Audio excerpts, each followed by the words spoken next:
इस देश का हिंदू अमन पसंद है। इस देश का हिंदू चाहता है कि ऐसे धार्मिक उन्मादी लोग, चाहे वो मुसलमान हो, चाहे वो हिंदू हो, चाहे वो सिख हो, चाहे ईसाई हो, जो नफरत की बात करते हैं उसको नकारने का काम करता है। देश की धरोहर है। अरे एक हिंदू बच्चे को मारने वाला देश की धरोहर कैसे हो सकता है? पिंकी चौधरी ने तो उसको हिंदू शेर बताया भाई। मुझे पता था ये अपराधी है। अरे मुझे पता था नाजिया इलाही खान अपराधी है। 1/116/220 कलकत्ता हाईकोर्ट में मुकदमा दर्ज है 11 लाख की धोखाधड़ी का।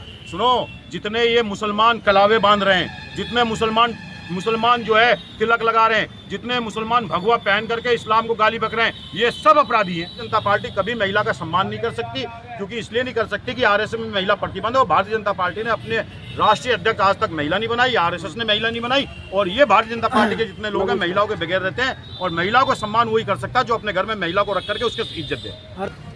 मैंने आज गाजियाबाद कमिश्नर साहब को एक शिकायती प्रार्थना पत्र दिया है कि पिछले कई साल से इस एनसीआर का राष्ट्रीय राजधानी क्षेत्र और खासकर गाजियाबाद का बहुत सारे एक्स मुस्लिम्स के नाम से गैंग बना करके इस्लाम को बुरा कह करके और हिंदू मुसलमान के बीच में नफरत फैला करके वो लोग इस एनसीआर का माहौल ख़राब करने में लगे हुए। उसी सिलसिले में एक नाम था सलीम वास्तिक, और सलीम वास्तिक अपने आप को एक्स मुस्लिम कहता था और इस्लाम के बारे में, अल्लाह और पैगम्बर के बारे में उल्टा सीधा कहता था। अब सलीम वास्तिक हिंदू बन जाए हमें कोई आपत्ति नहीं है, कोई धर्म कोई अपना सकता है, लेकिन उस सलीम वास्तिक को संरक्षण देने का काम किया पिंकी चौधरी ने, नंदकिशोर गुर्जर ने, अक्कू पंडित ने, दक्ष चौधरी, और उसका महिमा मंडन किया। वो सलीम वास्तिक जेल से भगोड़ा अपहरणकर्ता अपराधी था, जिसने एक हिंदू बच्चे की, नाबालिग हिंदू बच्चे की फिरौती के लिए अपहरण किया और हत्या कर। उसी के सिलसिले में हम आए थे कि एक भगोड़े सलीम वास्तिक को, जो हिंदू बच्चे का हत्यारा था, उसको शरण देने वाला, उसको संरक्षण देने वाला, उसका महिमा मंडन करने वाला, उसको अपने दल का सदस्य बनाने वाला या फिर उसको आर्थिक मदद करने वाला भी अपराधी है। और ऐसे अपराधियों के खिलाफ पुलिस कमिश्नरेट को जांच करके उनके खिलाफ सख्त कानूनी कार्रवाई करनी चाहिए और हिंदू रक्षा दल पर प्रतिबंध लगाना चाहिए। लेकिन जब क्रिमिनल था सलीम वास्तिक तो गिरफ्तार कर लिया, अब माहौल क्यों बना रहे हैं? मैं माहौल नहीं बना रहा हूँ। मैं ये कह रहा हूँ कि देखिए, संविधान की सारी धाराएं संविधान में प्रावधान है। एक अपराधी को संरक्षण देने वाला भी अपराधी है। जब अतीक को संरक्षण देने वाला, अतीक को मदद करने वाला अपराधी है, मुख्तार अंसारी को संरक्षण देने वाला, उसको जो है आर्थिक मदद करने वाला, विकास दुबे को संरक्षण देने वाला, विकास दुबे को आर्थिक मदद करने वाला अपराधी है, तो निश्चित ही सलीम वास्तिक जो हिंदू बच्चे का हत्यारा था, उसको भी मदद करने वाले लोग अपराधी हैं। आप ये बात कह करके बच नहीं सकते कि हमें पता नहीं था। आपको पता करना चाहिए था कि एक हिंदू बच्चे के हत्यारे का आप साथ नहीं दे सकते। अब ये लोग ये बताएं, सलीम की हत्या करना चाहते थे, उन्हें बचा लिया तो अपराध कर दिया उन लोगों ने। मैं कह रहा हूँ सलीम की जो इसने हत्या करने की कोशिश की, उन 2 मुस्लिम युवकों को पुलिस कमिश्नरेट ने उनका इनकाउंटर करके मारा, मैं उसकी तारीफ करता हूँ और मारना चाहिए। इस देश के अंदर कितना ही बड़ा अपराधी हो, उसको सजा देने का अधिकार केवल और केवल न्यायालय का, पुलिस का, किसी आम आदमी का नहीं है। जिन 2 मुस्लिम लड़कों ने सलीम पर हमला किया था, हम उसके भी खिलाफ हैं। आप हमला नहीं कर सकते, कोर्ट सजा दे। लेकिन अब सवाल उन पे खड़ा हो रहा है जो मुस्लिम जो सलीम वास्तिक को कंधे पर लेकर घूम रहे थे। आज पिंकी चौधरी जवाब दें। पिंकी चौधरी ये कह के नहीं बच सकते मैं सलीम के साथ नहीं हूँ। दक्ष पंडित ये कह के नहीं बच सकते कि मैं सलीम के साथ नहीं हूँ। अक्कू पंडित ये कह के नहीं बच सकते मैं सलीम के साथ नहीं हूँ। नंदकिशोर गुर्जर विधायक ये कह के नहीं बच सकते कि मैं सलीम के साथ नहीं हूँ। आप सलीम के साथ थे। एक हिंदू नाबालिग बच्चे की हत्या करने वाले के साथ आप खड़े रहे और आपने ये पाप किया है और इस पाप की सजा आपको भुगतनी पड़ेगी। मेरी मांग सिर्फ इतनी है कि जिस तरीके से और अपराधियों को, भगोड़ों को, जेल से भागने वालों को जब पकड़ा जाता है तो उनसे पुलिस ये पूछती है कि आप किसके साथ रहे, कहाँ छुपे, किस किस ने आपको पैसा दिया। तो सलीम वास्तिक से भी ये पूछना चाहिए और पूछने की जरूरत ही नहीं है। QR कोड पे पैसा दिया। खुद नंदकिशोर गुर्जर सलीम वास्तिक के घर पहुंचे थे और ये कहा था कि आप देश की धरोहर है। अरे एक हिंदू बच्चे को मारने वाला देश की धरोहर कैसे हो सकता है? लेकिन अब ये नहीं बच सकते कि हमें पता नहीं था। इन लोगों ने पाप किया है और हिंदू नाबालिग बच्चे की हत्या करने वाले का साथ दिया है। तो सवाल इन लोगों पे खड़ा हो रहा है कि अपनी मानसिकता में एक इस्लाम का, मुसलमान का इतना नफरत रखते हो कि आप किसी का भी साथ दे सकते हो। क्या हिंदू रक्षा दल या नंदकिशोर गुर्जर के खिलाफ कोई ऐसा है आधिकारिक आपके पास सबूत कि उन्होंने आर्थिक मदद की उनकी? बिल्कुल मदद की है, कहा वीडियो मौजूद है, सब कुछ मौजूद है। और ये कहा है पिंकी चौधरी ने इन्होंने कि भाई क्या नाम है, इसको मदद करो, और पिंकी चौधरी ने तो उसको हिंदू शेर बताया, भाई शेर बताया है। और उसको लेकर के जब अस्पताल से अपने ऑफिस पे ले जाकर कहा शेर चल के दिखाओ, और वो जब चला, कहला ये घोषित हिंदू रक्षा दल का पदाधिकारी है। ये पिंकी चौधरी के वीडियो मौजूद हैं सोशल मीडिया पे। एक हिंदू बच्चे की हत्या करने वाले को आप शेर बता रहे हो, है? ये तो वीडियो मौजूद है, QR कोड मौजूद है सलीम वास्तिक का, जिसमें उसने पैसे दिए। इसमें बहुत नपेंगे, अगर निष्पक्ष सरकार और पुलिस जांच कर दे इसमें बहुत बचेंगे। और पिंकी चौधरी कोई नया अपराधी नहीं है। पिंकी चौधरी ने पीछे भी बेचारों को, मजदूरों पर लट बजाया था, गरीबों पर, और फिर जेल काट के आया था। और एक बात आपके माध्यम से मैं कहना चाहता हूँ, पिंकी चौधरी के साथ गाजियाबाद का हिंदू नहीं है। ये केवल भगवा का इस्तेमाल करते हैं, धर्म का इस्तेमाल करते हैं। अगर हिंदू साथ होता तो 2 चुनाव पिंकी चौधरी ने लड़े, जमानतें जब्त करा दी। एक जेल में रहते हुए लड़ा, एक जेल के बाहर लड़ा। और जिस प्रताप बिहार विजयनगर के अंदर पिंकी चौधरी का जलवा है और 1000 मोटरसाइकिल कहते ही खड़े होते हैं, उस प्रताप बिहार के बूथों पे हिंदुओं ने पिंकी चौधरी को वोट दे दिया। इस देश का हिंदू मुसलमानों के साथ चलता है। इस देश का हिंदू अमन पसंद है। इस देश का हिंदू चाहता है कि ऐसे धार्मिक उन्मादी लोग, चाहे वो मुसलमान हो, चाहे वो हिंदू हो, चाहे वो सिख हो, चाहे ईसाई हो, जो नफरत की बात करते हैं उसको नकारने का काम करता है। इस देश का हिंदू नसीम के साथ चलेगा और इस देश का मुसलमान अपने भाई पवन दीक्षित के साथ चलेगा, विवेक के साथ चलेगा। इस देश का हिंदू मुसलमान साथ चलेगा, नफरत पसंद नहीं करता। और यही वजह, और मैं कहता हूँ आपके माध्यम से, एकता को तो आप खत्म कर रहे हैं ना। मैं खत्म कर रहा हूँ एकता को। आप सलीम वास्तिक पे हमला हुआ था, वहाँ क्यों नहीं गए माहौल बनाने? मैंने मेरी फेसबुक डालो, मैंने कहा है सलीम वास्तिक पे जिसने हमला, मिलने गए थे सलीम वास्तिक से? अरे भाई जब उसको मार दिया, मैं मिलने क्यों, मुझे पता था ये अपराधी है।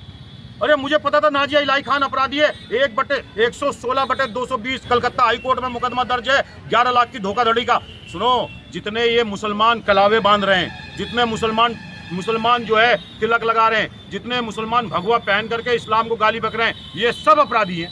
अरे तुम्हें अगर जो हिंदू धर्म पसंद है तो मैं कहता हूँ मुसलमान तुम छोड़ दो इस्लाम को और हिंदू धर्म एक्सेप्ट करो। मैं जाके तुम्हारे गले में भगवा डाल के तुम्हारा स्वागत करूंगा। हिंदू भी तो हमारा भाई है। जब मेरा दोस्त पवन दीक्षित है, मैं उसे पसंद करता हूँ, मैं तुम्हें भी पसंद करूंगा। आप हिंदू भी नहीं बनोगे, आप जो है अपना नाम भी नहीं बदलोगे, और आप कलावा पहन करके मुसलमानों को गाली बकोगे। मुझे पता था सलीम वास्तिक अपराधी है, मुझे पता था एहसान अपराधी है, मुझे पता था अफरोज आलम अपराधी, मुझे पता था वो अनीसा अपराधी है, मुझे पता था नाजिया इलाही खान अपराधी है। तो मैं अपराधियों के पास नहीं जाता हूँ, ये लोग जाते हैं। मुझे पता था अनीसा जो हलाले की बात करती है अपने ससुर के ऊपर, मैंने जब उसके बारे में पता किया तो उसकी गली के एक बुढ़े ने कहा, मुझे पकड़ के घर में ले गई थी। वो चलते फिरते मर्दों को पकड़ती थी और इसलिए उसके घर वालों ने भगाया, हमारी बेइज्जती हो रही। फिर यहाँ आगे कलावा पहन करके और मुसलमानों को गाली बकने लगी। इन्होंने बेवकूफ़ों ने उसको गले लगा लिया। अब समझ में आ रही ना, अब रो रहे हैं। सुनो, मैं अगर जाता सलीम वास्तिक के पास कि उसके पास हमला हुआ था, मैं भी रोता आज किस अपराधी के पास चला गया। अब जवाब दो ना, पिंकी चौधरी बैठे हैं यूँ कह रहे हैं मैं सलीम वास्तिक का साथ नहीं दे सकता। अरे क्यों नहीं दे सकता, देना साथ जाकर के। क्यों अपने रक्षा दल का वो बनाया सदस्य, पता करना चाहिए, पहले पता करना चाहिए। लेकिन नाजिया इलाही खान वो एक कहती है मुस्लिमों को ना तो नौकरी दी जाए ना सरकारी उसमें नौकरी, इनका बात किसकी बात कर रहे हो? एक नंबर की ठरकी अय्याश अपराधी। और मैं नहीं कह रहा हूँ, ये मुसलमान नहीं कह रहा, मुसलमानों को तो गाली बकती है कलावा पहन करके, मैं नहीं कह रहा हूँ। अरे पंडित जी पुनीत वशिष्ठ ने कहा, जो उसका तीसरा पति बनने जा रहा था, जिससे उसकी फ्योंसी क्या बोलते हैं, वो हो जाता है इंगेजमेंट, शादी का, उसने कहा जब उसके साथ रही तो वो बोला भाई मेरी तो तबाह कर दिया, हर घंटे मर्द चाहिए उसे। और उसने एक बेड दिखाया कि ये बेड देखो, 2 महीना अकेले मेरी ऐसी तैसी मार दी। अरे भाई ये ठरकी अय्यास, जिसके तीसरा चौथा पति पुनीत वशिष्ठ पसंद कर रहा हूँ, मैं तो खुल के कह रहा हूँ। और मैं नहीं कह रहा हूँ, ये पंडित जी पुनीत वशिष्ठ ने कहा। और ये तो बच गए योगी जी।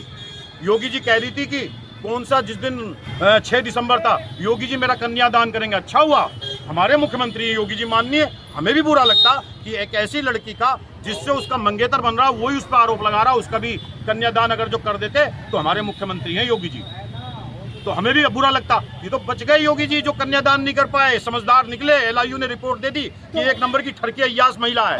और सुनिए एक बात और, नाजिया इलाही खान के पास वकालत की डिग्री भी नहीं है, वकालत की डिग्री दिखा दे। ये सब फर्जी, मैं बता रहा हूँ आपको, इनके पीछे काला अध्याय अपराध है। ये सब क्या है, उस अध्याय को छुपाने के लिए इस गाजियाबाद में कुछ लोग बैठे हैं सिलसिले, और वो लोग कलावा पहन करके आते हैं, तिलक लगा के आते हैं, मुसलमानों को गाली बकते हैं और उसके बाद अपने काले कारनामा को छुपाते हैं। नंद किशोर गुर्जर अगर वो सपोर्ट कर रहे हैं तो उनके खिलाफ कार्रवाई की मांग क्यों कर रहे हैं? किसको सपोर्ट कर रहे हैं? नंद किशोर गुर्जर अगर उसे सलीम वास्तिक को सपोर्ट किया, अब उन्हें पता नहीं था कर दिया, तो अब कार्रवाई की क्यों मांग कर रहे हैं नंद किशोर गुर्जर को? मैं एक आदमी की हत्या कर दूं और मैं जाके कोर्ट में कह सकता हूं मुझे पता नहीं था हत्या की सजा आजीवन कारावास होती है, कह के बच सकता हूं क्या? अरे मैं जिसको अपने बगल में खड़ा कर रहा हूं उसका इतिहास जान लो पहले। हैं ये ऐसे बेवकूफ़ निकले कि सलीम वास्तिक ये कहता था मैं मदरसे में पढ़ा था शामली के, ये कहता था शामली के मदरसे में पढ़ा था। तो ये पता तो करते किस मदरसे में पढ़ा था। अरे वो मदरसे में नहीं पढ़ा था, वो जिहादियों की ट्रेनिंग लेता था और इसी ट्रेनिंग के माध्यम से उसने एक हिंदू संदीप बंसल नाबालिग लड़के की हत्या कर दी।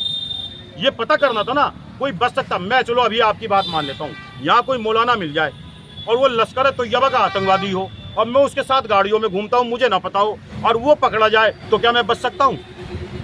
तुम चरस बेचते हो, अफीम बेचते हो और मुझे क्या पता, और मैं तुम्हारी मोटरसाइकिल पे जा रहा हूँ लगातार और पुलिस मुझे पकड़ सकते हैं, मैं बच सकता हूँ? ऐसा सवाल मत करो जिससे भी तुम्हारी भी क्रेडिबिलिटी पे सवाल खड़ा होता है। नंद किशोर गुर्जर एक अपराधी की, हिंदू बच्चे की हत्या करने वाले के सहयोग करने वाला लोनी विधायक है और लोनी के लोगों को, लोनी के हिंदुओं को इस बात का वो करना चाहिए फैसला कि ऐसे हिंदू बच्चे की हत्या करने वाले नंद किशोर गुर्जर का 2027 में बहिष्कार करें। पहले बीजेपी के एक हरदोई से विधायक जिला अध्यक्ष है, उन्होंने एक दीपाली तिवारी, उन्होंने आरोप लगाया शोषण का, बाद में समझौता हो कह रहे थे, फिर बाद में वो बोली कि अब समझौता हो गया, कोई गिला शिकवा भाई नहीं।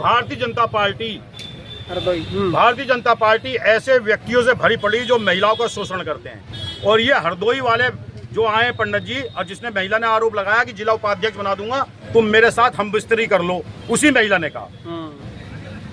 धाकड़ कौन था जो हाईवे पे औरत को निकाल करके, और क्या उसने एक्सरसाइज व्यायाम करे? परजल रवन्ना जिसकी मोदी जी प्रचार करते थे, उसने तो कोई ना डीएम छोड़ी ना एसएसपी छोड़ी। और एक वो जो महाराष्ट्र की महिला आयोग की अध्यक्ष थी जो हिजाब पे आरोप लगाती थी, उसने एक टेबली बेड बना लिया, उसने तो सबको ही उसी टेबल पे उतार दिया। भाई मैं कहता हूँ आपसे, भारतीय जनता पार्टी की संस्कृति महिला अपमान। और फिर उसने कहा अगले दिन जब उसे मैनेज किया गया बड़े उससे कि मेरा फैसला हो गया, तब भी उसने ये नहीं कहा मेरी बात गलत थी। तो भारतीय जनता पार्टी महिला सम्मान के लिए ढकोसला करती है। भारतीय जनता पार्टी कभी महिला का सम्मान नहीं कर सकती, क्योंकि इसलिए नहीं कर सकती कि आरएसएस में महिला प्रतिबंध है। और भारतीय जनता पार्टी ने अपने राष्ट्रीय अध्यक्ष आज तक महिला नहीं बनाई, आरएसएस ने महिला नहीं बनाई। और ये भारतीय जनता पार्टी के जितने लोग हैं महिलाओं के बगैर रहते हैं, और महिलाओं को सम्मान वही कर सकता है जो अपने घर में महिला को रख करके उसकी इज्जत दे।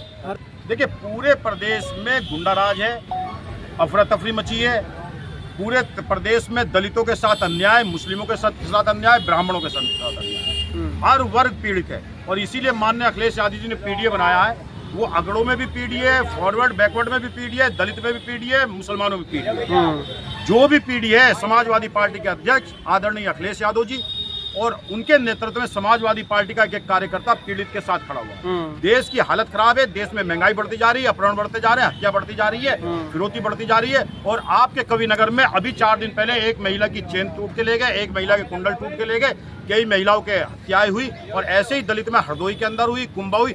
10 साल में दलितों पे, मुस्लिमों पे और ब्राह्मणों पे अत्याचार बढ़ा है, बैकवर्डों पे भी अत्याचार बढ़ा, हर वर्ग पीड़ित है। आज के समय में इन सब चीजों से, महंगाई से, अपहरण, हत्या, बलात्कार से छुटकारे के लिए प्रदेश की जनता से हम आह्वान करते हैं 2027 में पीडीए फार्मूले को ताकत देते हुए माननीय अखिलेश यादव जी को मुख्यमंत्री बनाएं और इस प्रदेश को फिर से विकास की पटरी पे, लेकिन अपमान, प्रदेश लेकिन अखिलेश जी भी तो अपमान कर रहे हैं, कह रहे हैं जो भी गड़बड़ कर रहा है, गुंडागर्दी कर रहा है, वो मुख्यमंत्री के जाति विशेष के लोग क्यों निकल रहे हैं? हाँ। अगर माननीय अखिलेश यादव जी ने इस बात को कहा है, निश्चित रूप से इसके बारे में जांच पड़ताल की होगी और ऐसे लोग पाए जा रहे होंगे। निश्चित रूप से माननीय अखिलेश यादव जी ने सही कहा है, हमारे राष्ट्रीय अध्यक्ष जी ने सही कहा है और ये हो रहा है। एक जाति विशेष के लोग इस समय दबाव डाल रहे हैं लोगों पर, अपराध कर रहे हैं और ये बात सामने आ रही है। ऐसे नहीं कहा माननीय अखिलेश यादव जी, एक एक बात तोल के बोलते हैं, समझ के बोलते हैं, तथ्यों के साथ बोलते हैं, पूरे रिसर्च के बोलते हैं। माननीय नसीमुद्दीन सिद्दीकी साहब ने भी इस बात को कहा था अपने बयान में कि अखिलेश यादव जी कोई भी फैसला, कोई भी बयान देते हैं, उसके पीछे एक रिसर्च करते हैं, पूरी टीम मौजूद है। कोई भी बात अखिलेश यादव जी की ऐसी साबित नहीं होती जिस पर उस पर सवाल खड़ा किया।